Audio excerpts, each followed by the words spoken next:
Bismillahirrahmanirrahim. Assalamualaikum warahmatullahi wabarakatuh. Innal hamdalillah nahmaduhu wa nasta'inuhu wa nastaghfiruh wa na'udzu billahi min shururi anfusina wa min sayyiati a'malina may yahdihillahu fala mudilla lahu wa may yudlil fala hadiya lahu. Asyhadu an la ilaha illallah wahdahu la syarika lahu wa asyhadu anna Muhammadan abduhu wa rasuluhu amma ba'd.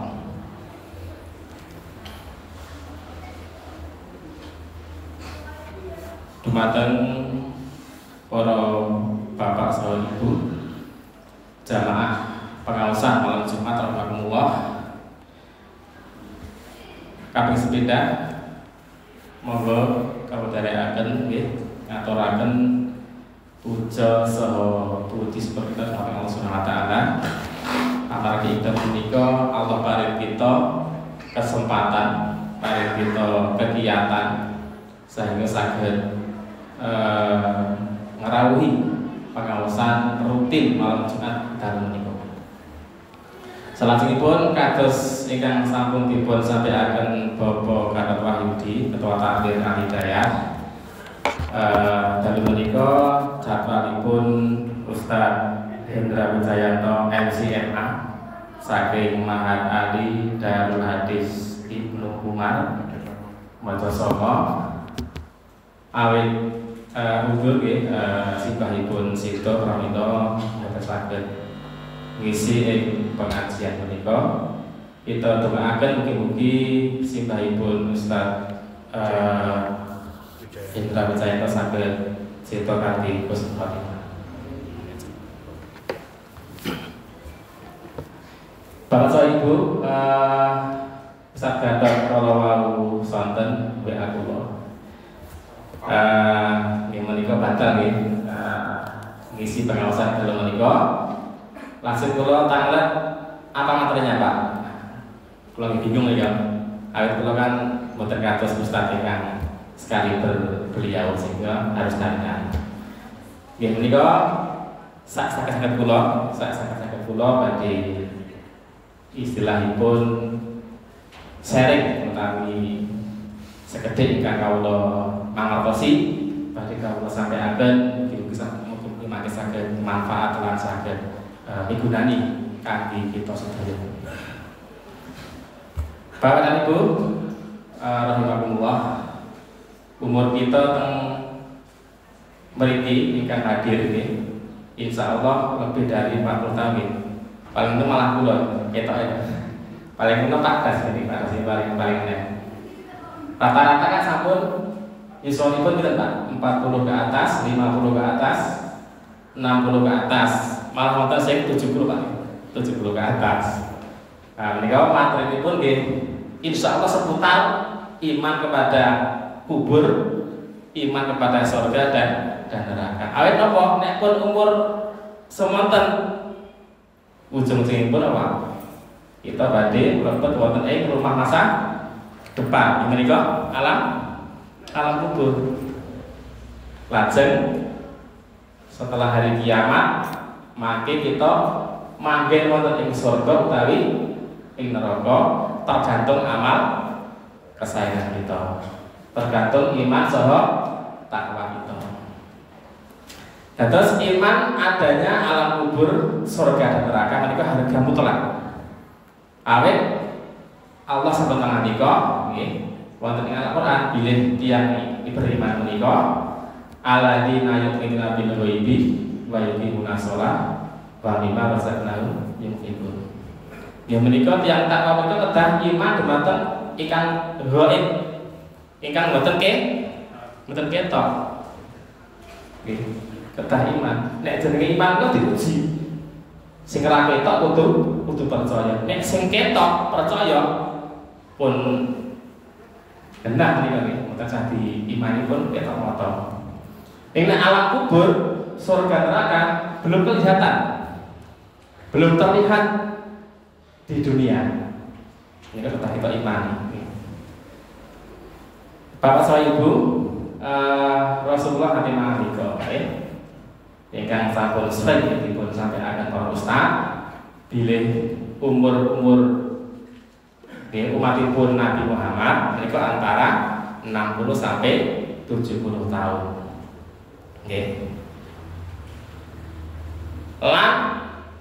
Dan sedikit yang lebih dari itu.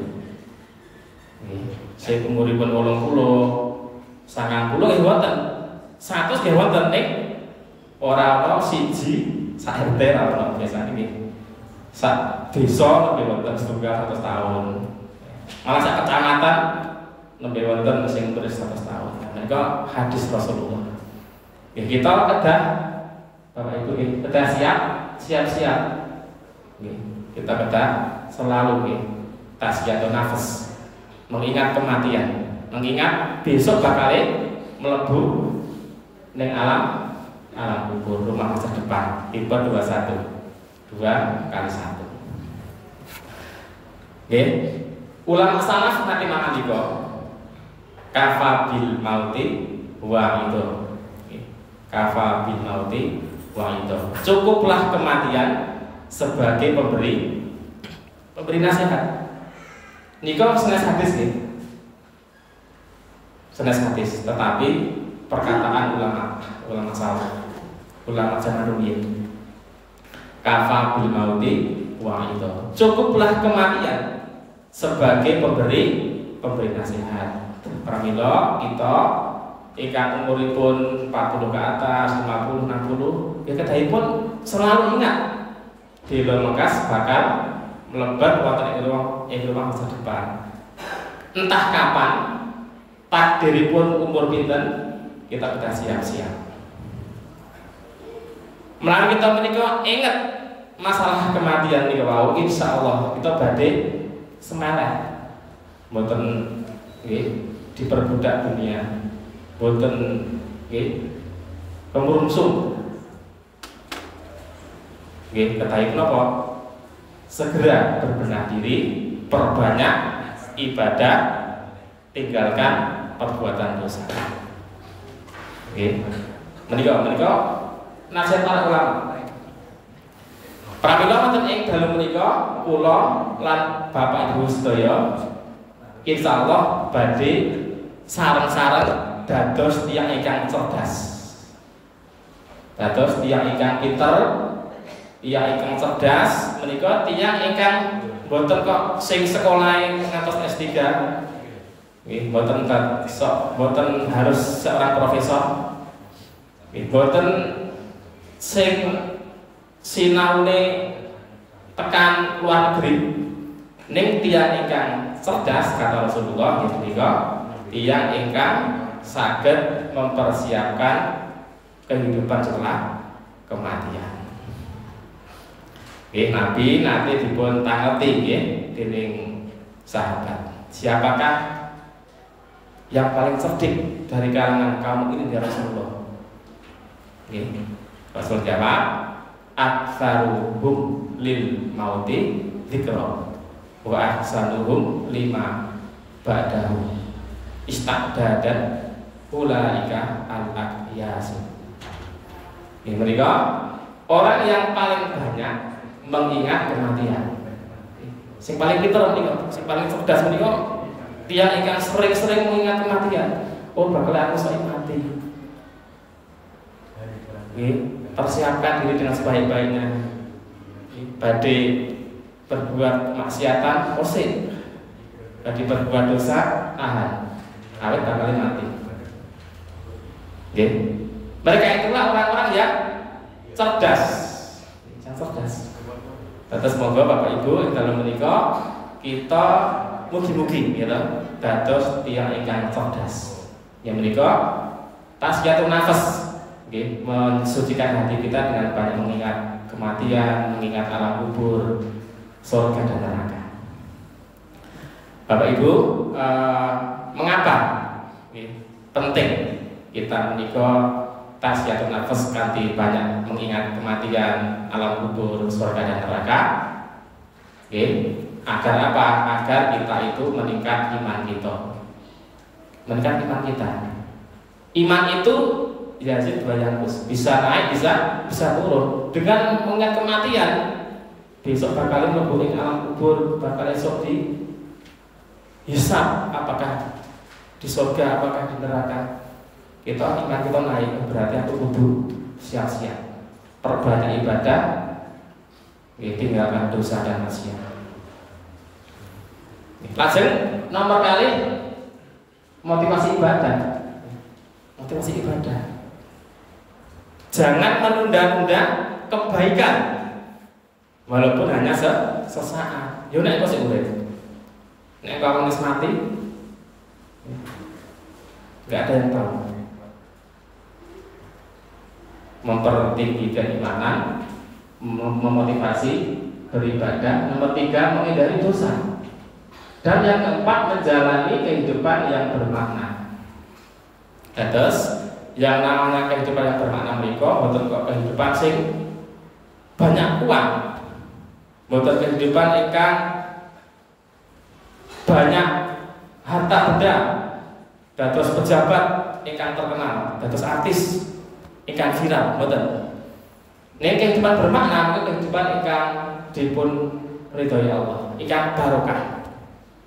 Barokah mereka napa? Barokah mereka ya umurnya dipakai untuk kebaikan, waktunya tidak sia-sia untuk berbuat yang tidak bermanfaat, barokah semua harta maupun umurnya.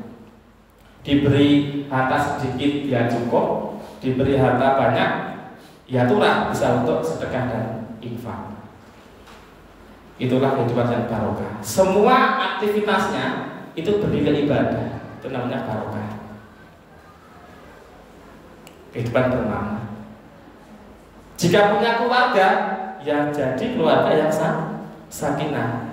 Jadi istri yang punya istri yang solihah. Punya anak yang solih dan solihah. Bukan anak-anak yang sulit diatur. Bukan anak-anak yang suka bergaul dengan pergaulan bebas. Bukan anak-anak yang sulit untuk diajak sholat berjamaah. Pramila monggo, nah kita kada putra wayang, dilatih bapak itu, didampingi sholat berjamaah. Awal sholat berjamaah itu kebiasaan. Kalau sudah terbiasa sejak kecil didampingi orang tua, ya nek sing urip terus mengkone.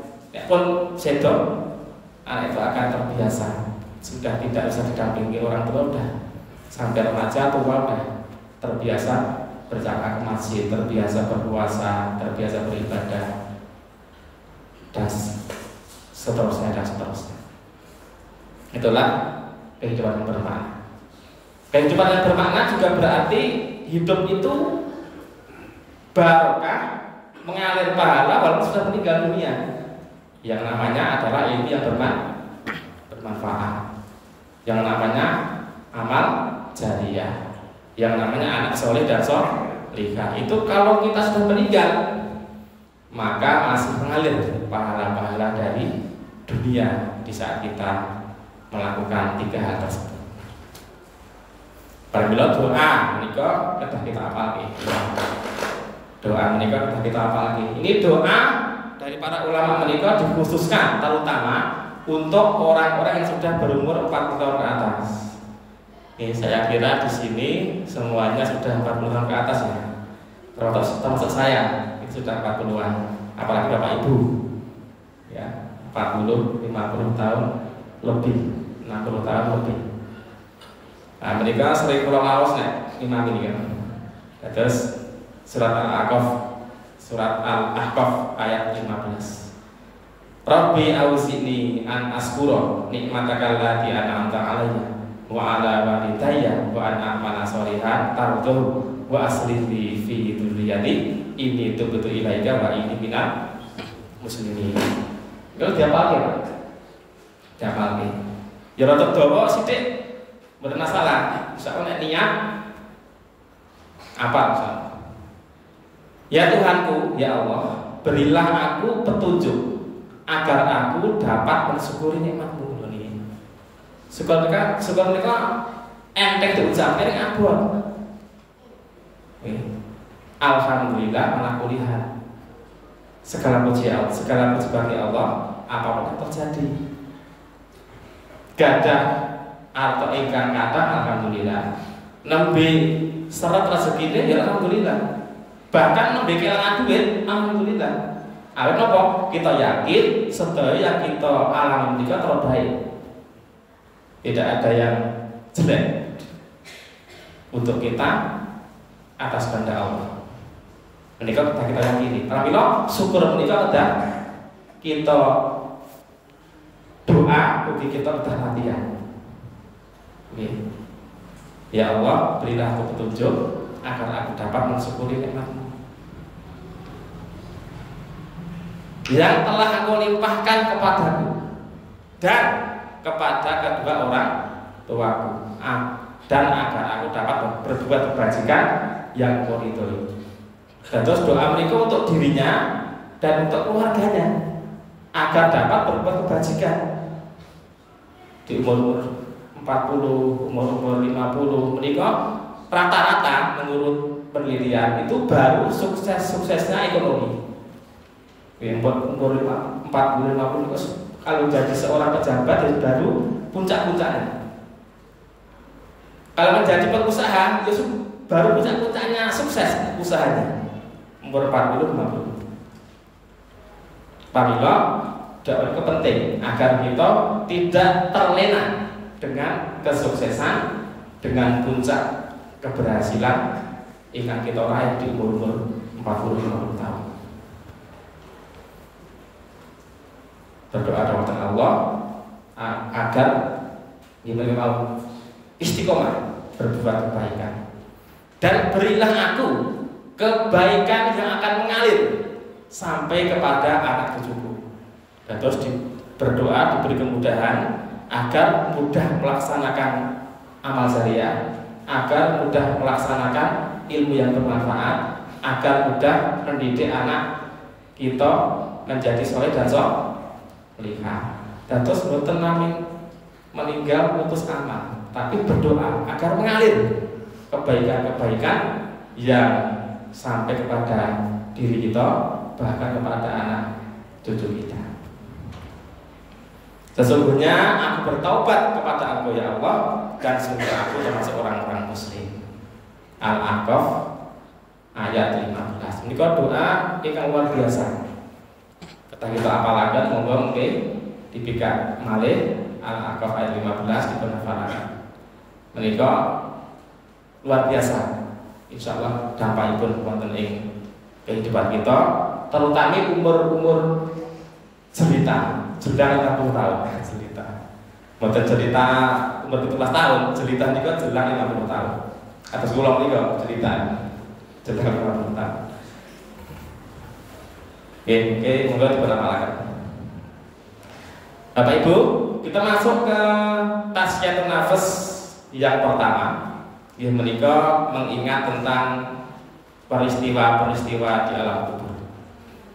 Terus alam kubur menika kita ketahui yakin pasti ada, walaupun belum bisa kita rasakan, belum bisa kita lihat.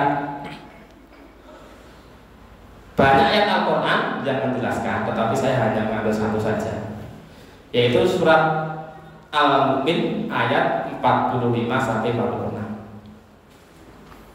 Al-Mu'min ayat 45 dan 46. Ayat ini menjelaskan tentang alam kubur yang dialami oleh Fir'aun. Alam kubur yang dialami oleh Fir'aun. Jadi Fir'aun itu beserta kaumnya dikepung oleh azab yang amat buruk dalam kisah ini. Kepada mereka dinampakkan neraka pada pagi dan petang. Di sini para ulama menafsirkan setelah mati di alam kubur itu Fir'aun itu dibeden-bedeni dengan ditampakkan do besok kamu gondune neraka. Pagi dan petang ditampakkan. Artinya apa? Ayat ini sebagai dalil bila alam kubur itu nyata adanya. Alam kubur itu ada.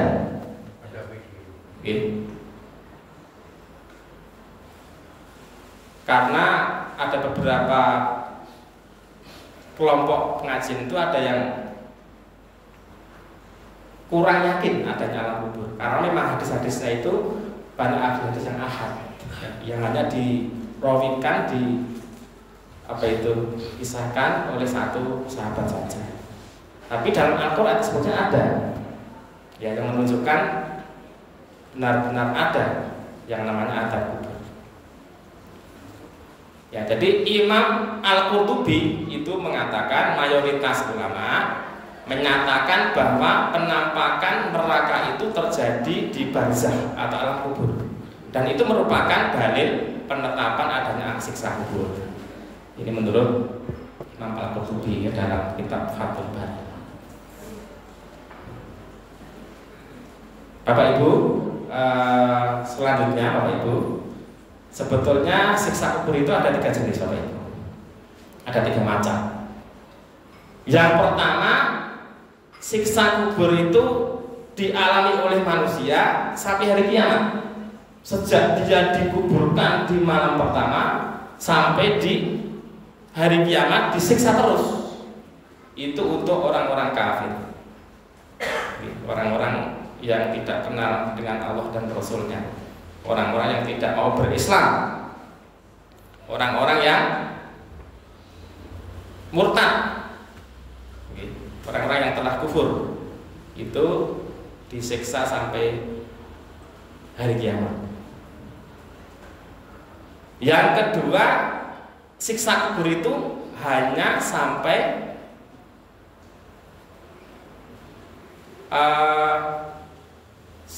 seberapa dosa orang muslim itu, itulah dia disiksa. Artinya apa?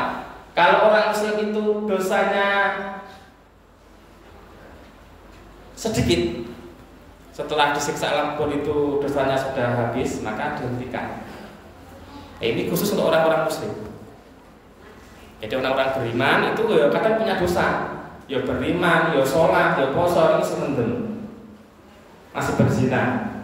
Ini dosanya akan diganti, diadab di alam kubur. Tetapi kalau sudah habis dosanya, dihentikan.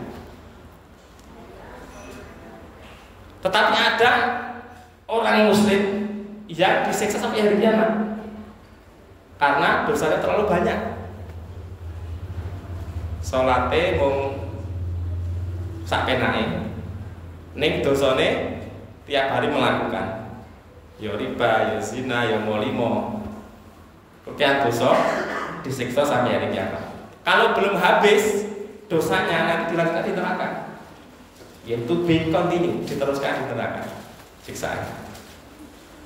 Itu namanya siksa kubur ada 3 macam menurut para ulama. Nah, monggo Bapak Ibu nek saged awake dhewe mboten ngalami 3-tiganya, mboten sapengin salah satu dari 3 siksa kubur itu. Kalau bisa kita mengalami nikmat kubur. Ya menika taman-taman surga sebelum masuk di surga yang hakiki di alam akhirat.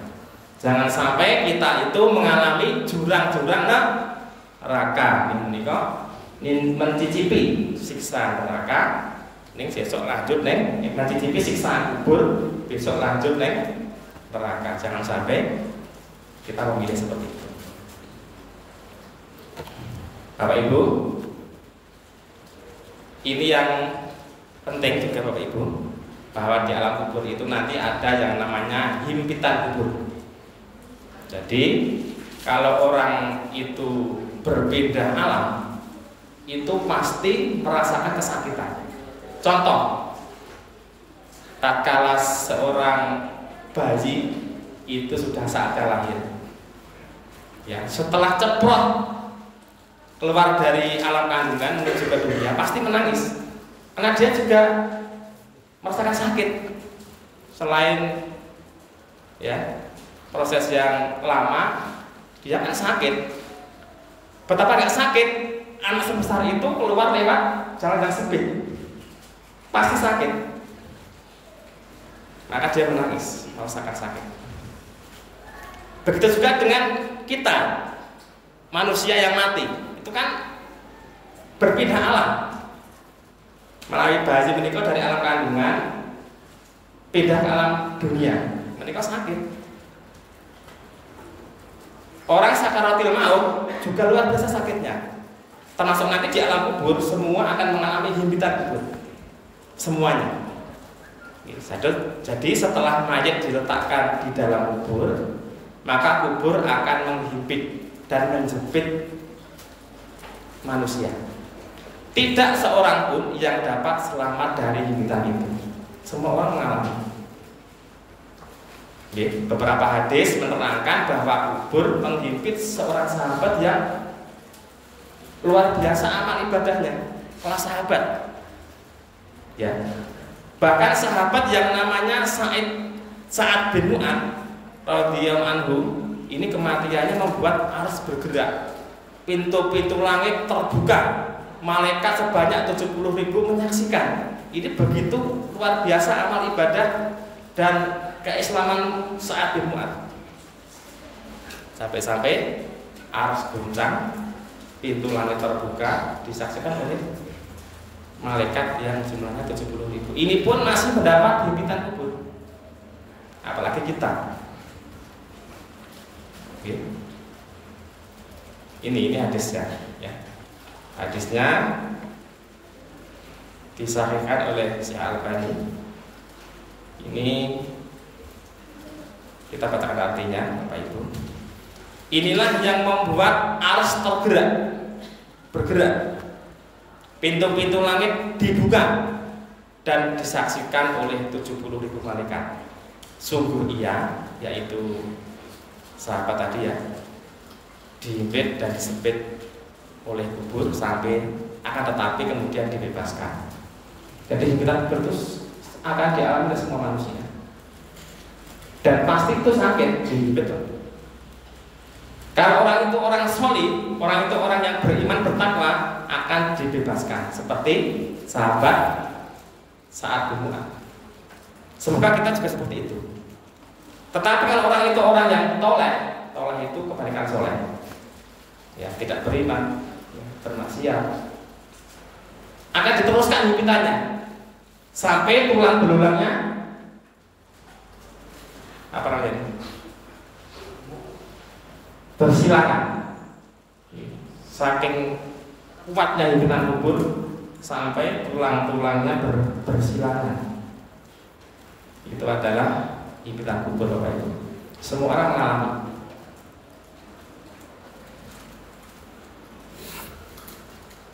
Bapak Ibu, sehingga monggo Bapak Ibu kita selalu bermuhasabah tentang masalah kubur, dan ini penting untuk kita ketahui agar kita bisa tahu dan mengimaninya.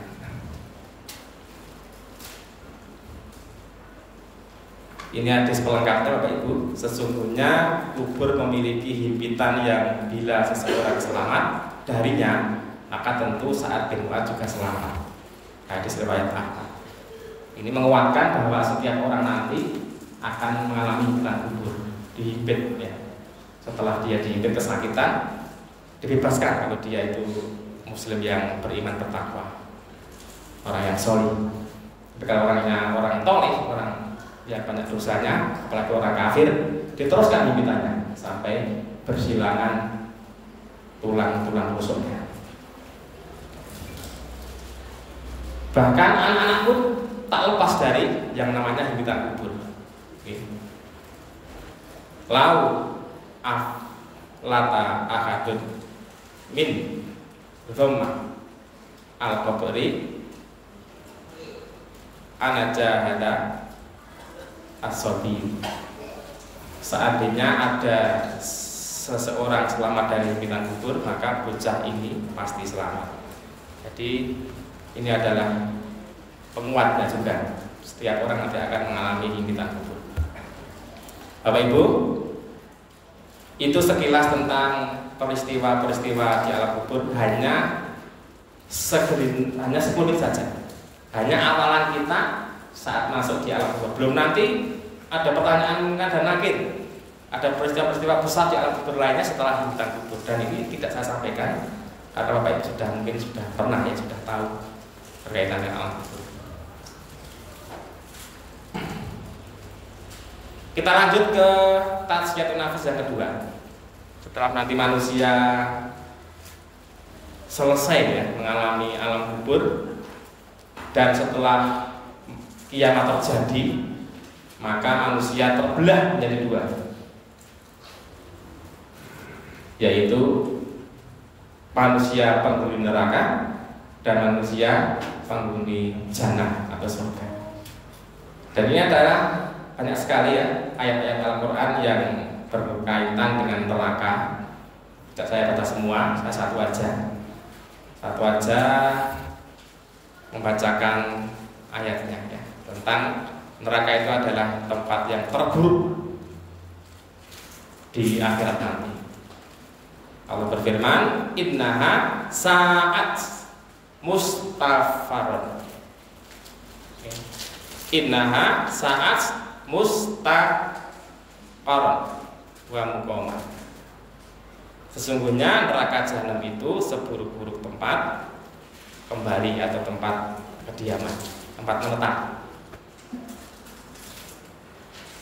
Selanjutnya yang perlu kita imani juga itu neraka itu nanti panasnya tidak sama dengan panasnya api di dunia. Dalam hadis disebutkan panasnya itu 70 kali lipat ya dari panas dunia. Di dunia itu hanya 70 saja dari panas api neraka. Makanya kalau kita membaca beberapa kisah sahabat itu, untuk tazkiyatun nafas itu ada seorang sahabat itu kalau mau tidur itu membakar tangannya, membakar jarinya di atas lilin yang dinyalakan, biar dia tahu seperti ini rasanya, ini baru 70. Setiap tidur itu dia menyalakan lilin, bukan untuk penerangan, tapi untuk didekatkan jarinya ke api yang ia nyalakan itu, biar ia ingat, oh besok itu seperti ini panasnya, ini baru 70.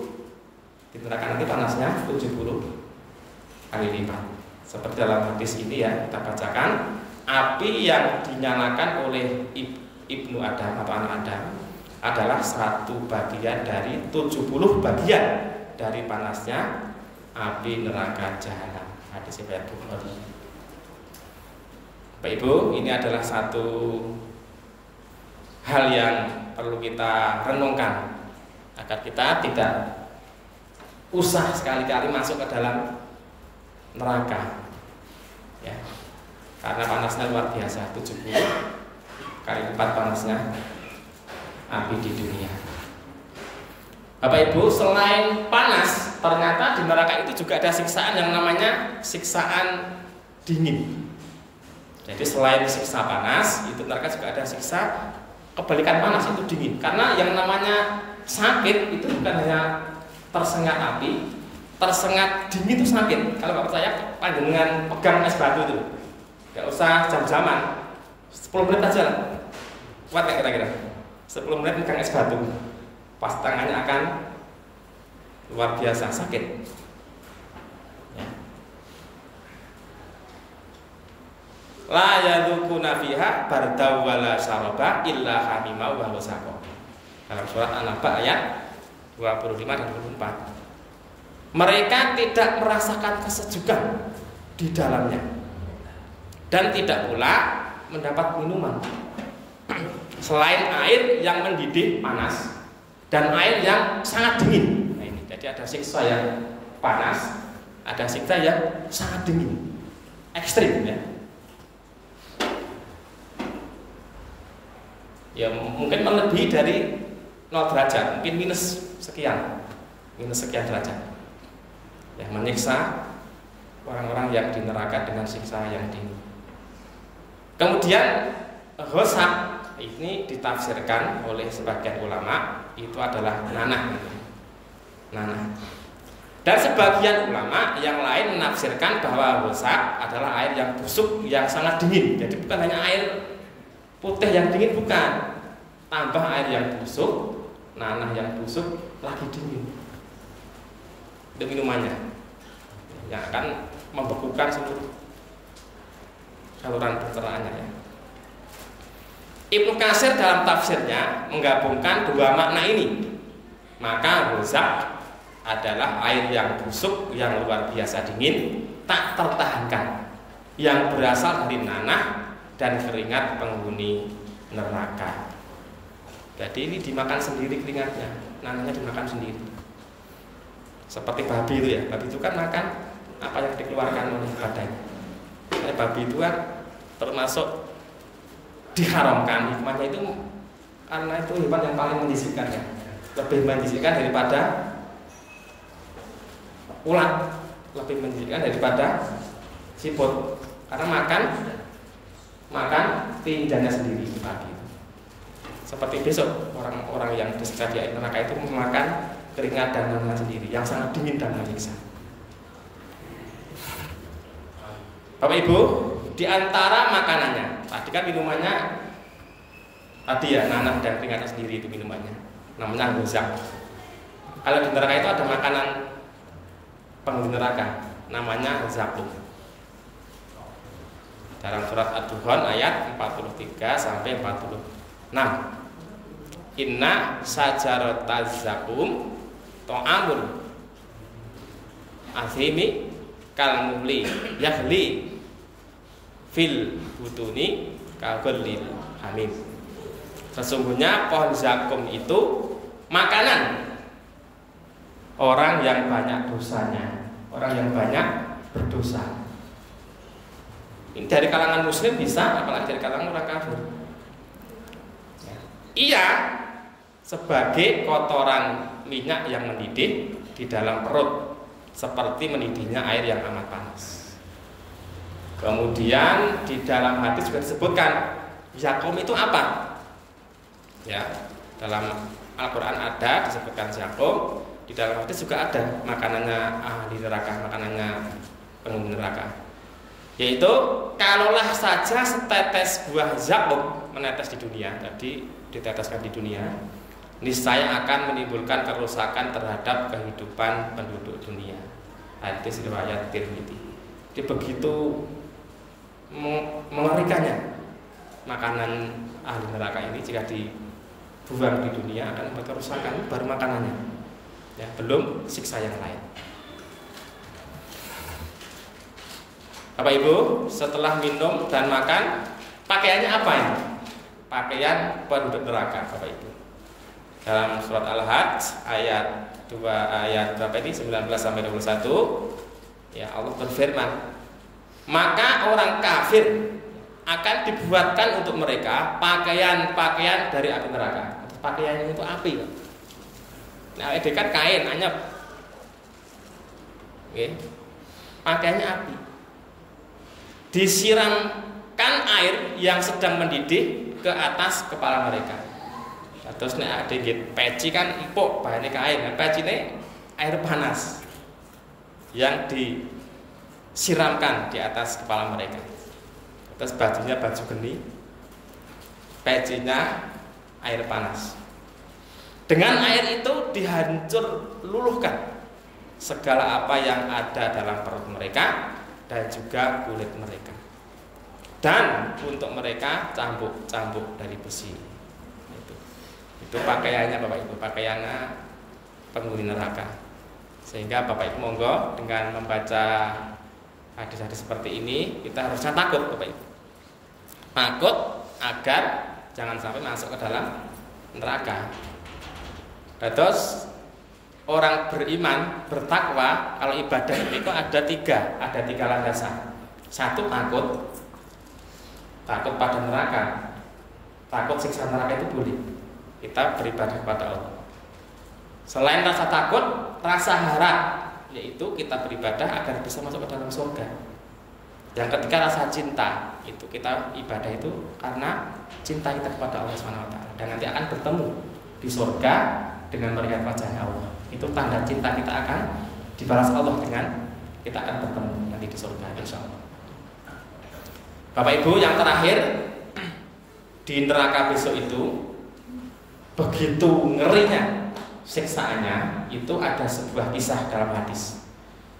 Akan didatangkan seorang penduduk neraka, yang penduduk neraka itu dulu di dunia itu orang yang sukses, orang yang kelihatannya itu paling bahagia, harta bendanya tak terhitung, jadi pejabat terkenal, rumahnya seperti istana, apapun yang diinginkan bisa tercapai, tetapi dia tidak iman kepada Allah, tidak mau beribadah kepada Allah, akhirnya masuk ke dalam neraka. Setelah dicelupkan ke dalam api neraka, ditanya oleh Allah, wahai si fulan, apakah setelah aku celupkan engkau dalam neraka, engkau masih merasakan nikmatnya dunia yang dulu engkau rasakan? Maka kata orang itu, demi Allah, wahai Rabbku, aku tidak lagi merasakan kebahagiaan, tak lagi merasakan sisa-sisa kenikmatan tatkala aku sukses di dunia setelah dicelupkan dari atau celupan di neraka. Begitu juga dengan penduduk surga. Besok akan didatangkan seorang penduduk surga yang penduduk itu dulu di dunia itu orang yang paling sengsara, sudah miskin, ya toh, dihina orang, terkena penyakit. Kalau seperti Nabi ya Nabi Ayub lah, diberi cobaan sakit yang tak kunjung sembuh, hartanya hilang, musnah semua, anaknya mati semua, istrinya meninggalkannya, udah, pokoknya super sengsara. Tapi dia tetap sabar dengan cobaan Allah. Dia tetap beriman kepada Allah. Dia akan masuk ke dalam jannah. Setelah dicelupkan ke jannah sekali celupan saja, dia ditanya oleh Allah, wahai si fulan, apakah kau masih merasakan sisa-sisa penderitaan di dunia? Dulu kan kamu terkenal orang yang paling sengsara. Dia mengatakan, tidak demi Allah, wahai Rabb, aku tidak pernah merasakan keburukan sama sekali dan tidak pernah melihatnya dan mengalaminya. Jadi tidak terngiang-ngiang lagi penderitaan di dunia, saking indahnya dan nikmatnya jannah yang sudah ia rasakan dalam sekali celupan itu. Hadis riwayat Muslim, Bapak Ibu. Ini hadis yang cukup panjang. Bapak Ibu, itulah gambaran tazkiyatun nafs kita yang kedua tentang alam akhirat, yaitu neraka. Bapak Ibu langsung ke surga sekarang. Terus kita punya 3 materi ya, tazkiyatun nafsnya dengan alam kubur, neraka yang ketiga, sekarang yang terakhir adalah jannah. Bapak Ibu, banyak sekali ayat-ayat Al-Quran tentang surga. Saya akan ambilkan satu saja. Allah berfirman, ya, jannatu adnin, ya, yadkhulunaha tajri min tahtihal anhar, lahum fiha ma yasauna, kadzalika yajzillahul muttaqin. Yaitu surga Aden yang mereka masuki, mengalir di bawahnya sungai-sungai. Dan di dalam surga itu mereka mendapat segala apa yang diinginkan. Demikianlah Allah memberi balasan kepada orang-orang yang bertakwa. Dan di surga itu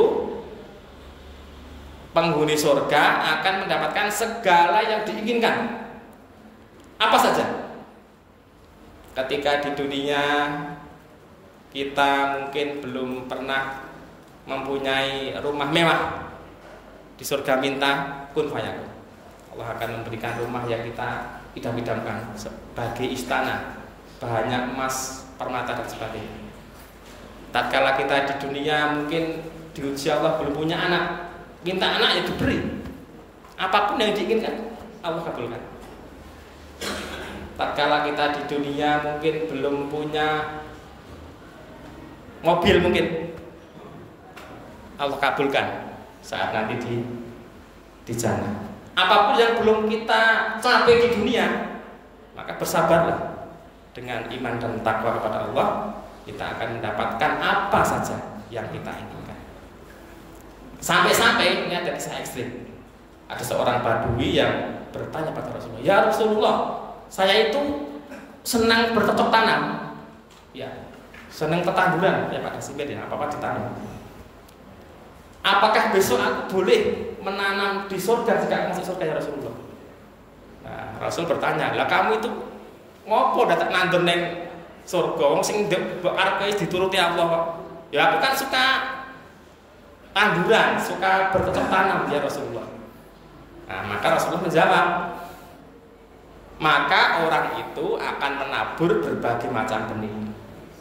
Ya, tanaman pun tumbuh besar, matang dan siap dipanen seketika itu juga dalam sekejap mata. Kita itu. Kalau kita di dunia nandur pari, petang sasi, nembe panen. Pokoknya nandur buah tahunan. Nah, di surga itu, ya orang yang hobinya bercocok tanam boleh menanam padi, menanam buah apel, menanam jeruk, tapi nggak seperti di dunia. Sekali tabur langsung besar, langsung berbuah. Kata Allah, kamu berfirman, wahai anak Adam, petiklah, karena apapun, ya petiklah. Ya. Buah dari tanaman itu sudah sebesar gunung. Terus, nek apel terbesar di dunia itu nggak mungkin sebesar kelapa. Tapi kalau apel di surga sebesar gunung, Pak. Kata Allah, makanlah sekehendakmu, karena apapun yang kemakan tidak akan mengenyangkanmu.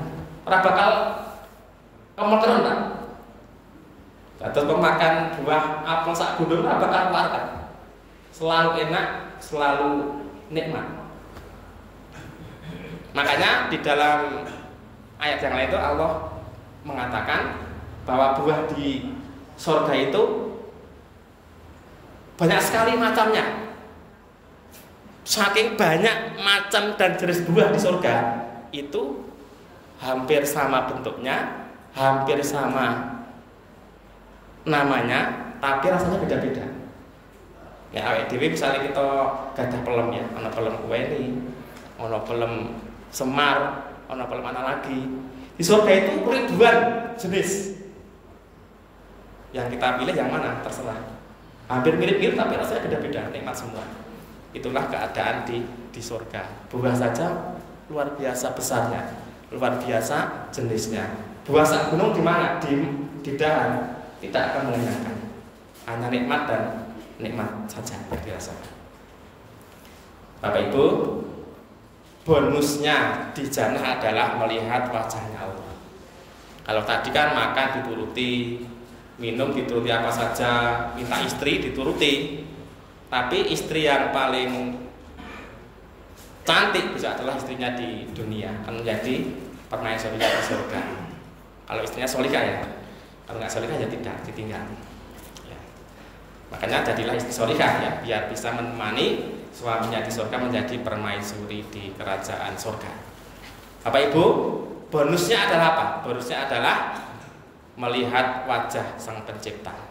Kalau tadi kan kita beribadah kan selain kita takut, berharap kita harus diramai dengan perasaan cinta. Kecintaan itu akan mempertemukan kita dengan Allah SWT di surga. Allah berfirman, wujuhu yauma idzin nadhirah ila rabbiha nadhirah. Wajah-wajah orang-orang mukmin pada hari itu berseri-seri kepada Tuhan, nyalah mereka melihat. Jadi Allah itu menampakkan diri besok, Pak. Kalau di dunia belum, Pak, belum. Dunia akan hancur lebur jika Allah itu menampakkan diri. Dulu pernah ada seorang nabi, Nabi Musa. Nabi Musa itu berdoa. Jadi Nabi Musa itu memang keistimewaannya segala doanya dikabulkan. Jadi semua doa Nabi Musa itu dikabulkan. Bahkan doa ingin melihat Allah itu dikabulkan. Aneh ya, jadi hanya satu nabi yang berani berdoa ingin melihat wajahnya Allah di dunia. Nabi Musa itu, jadi dikabulkan Allah.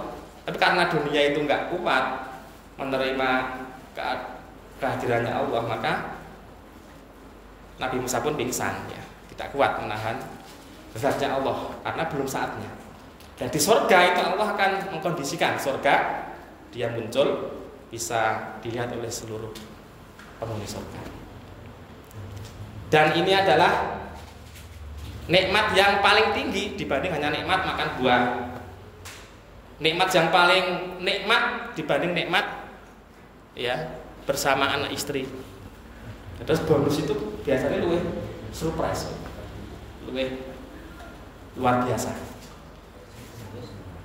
Bapak Ibu, ini adalah tazkiyatun nafs yang ketiga. Kita harus yakin adanya jannah. Kita harus yakin bahwa besok kita akan bertemu dengan Allah di surga atau di jannah. Bapak Ibu, dalam hadis pun dikatakan ya, sesungguhnya kalian akan melihat Rabb kalian, yaitu Allah pada hari kiamat, sebagaimana kalian melihat bulan purnama. Kalian tidak berdesak-desakan ketika melihat wajahnya Allah. Terus melihatnya dengan santai, melihatnya dengan kebahagiaan. Orang kaya ndelok barang atau melihat hal yang aneh di dunia, akhirnya berdesakan tas ndelok mergo kerumunan orang. Di surga itu karena luasnya tak terkira. Walaupun seluruh penghuni surga itu melihat wajahnya Allah, tidak ada desak-desakan, tidak ada saling sikut-sikutannya. Lihat wajah Allah dengan kegembiraan dan kebahagiaan. Bapak Ibu, yang terakhir bahwa di surga itu sehat dan kekal selama-lamanya. Tidak ada batas akhir. Kalau di surga kan kata orang Jawa itu mampir ngumpi, pasti berakhir. Di dunia pasti mati. Tapi di surga sehat dan kekal selama-lamanya. Ya, dari Abu Sa'id Al-Khudri, dari Abu Hurairah ya, itu dikisahkan ya dalam satu hadis,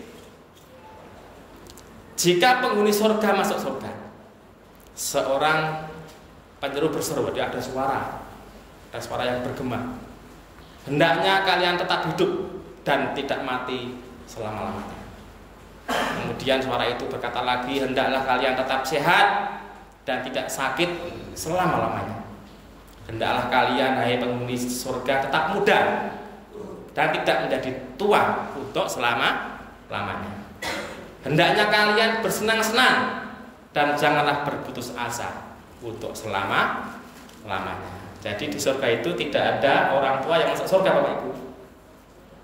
Dulu pernah Nabi itu ditanya oleh seorang wanita tua, ya Rasulullah, apakah aku yang tua ini bisa masuk surga? Nabi menjawab, tidak ada orang tua masuk surga. Ini Nabi agak bercanda ya. Akhirnya karena baper ya, orang tuanya baper, terbawa perasaan, dia menangis terseduh-seduh, menangis sejadi-jadinya.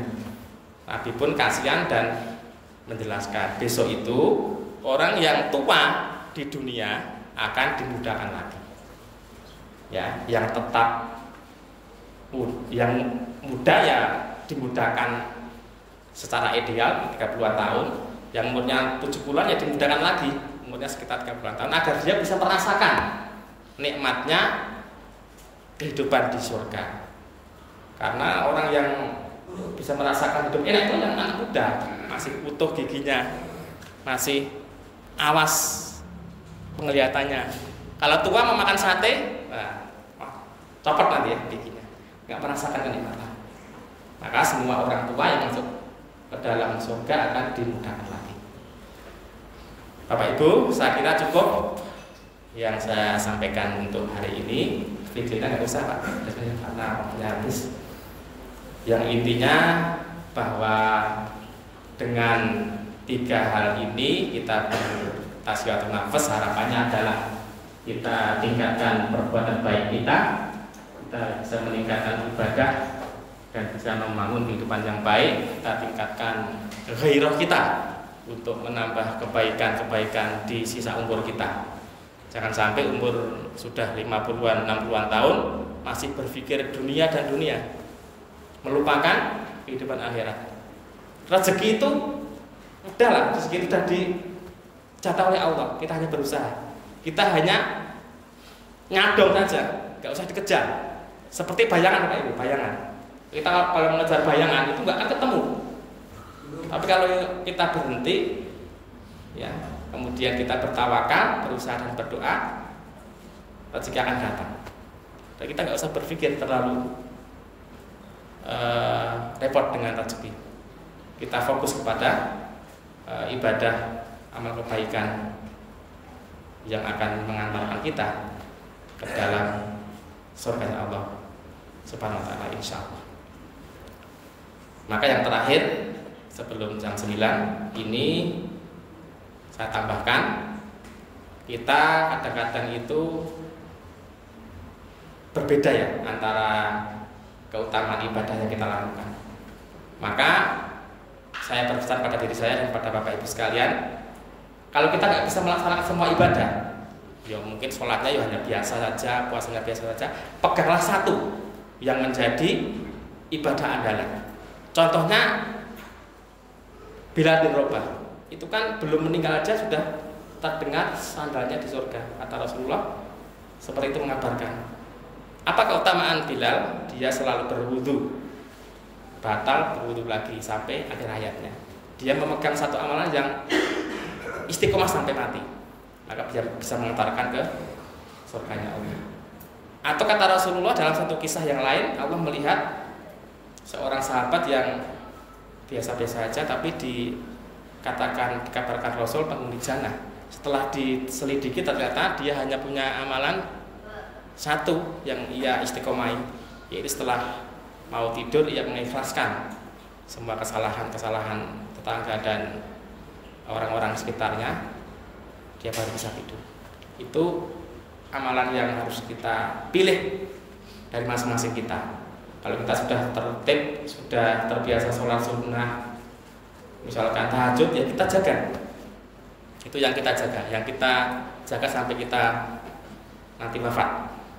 Kalau kita sudah terbiasa, mungkin sudah bagus, kuat puasanya Senin Kamis, kita jaga sampai kita di penghujung umur kita.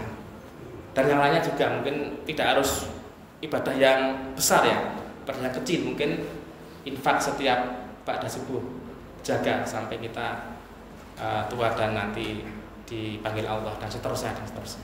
Nah, karena itu mari di penghujung umur kita yang tidak mungkin lebih dari 1000 tahun ya, kan mungkin, karena Nabi itu sudah bersabda tadi 70, 60, 80 itu 100 sedikit ya.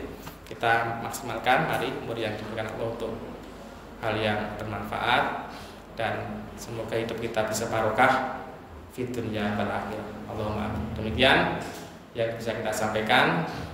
Waktu saya kembalikan pada Pak Dasimin untuk menutup karena pakar tidak ada. Demikian, ada khilaf mohon dimaafkan karena hanya ban serep, tentunya tidak sebagus Ustadz yang asli.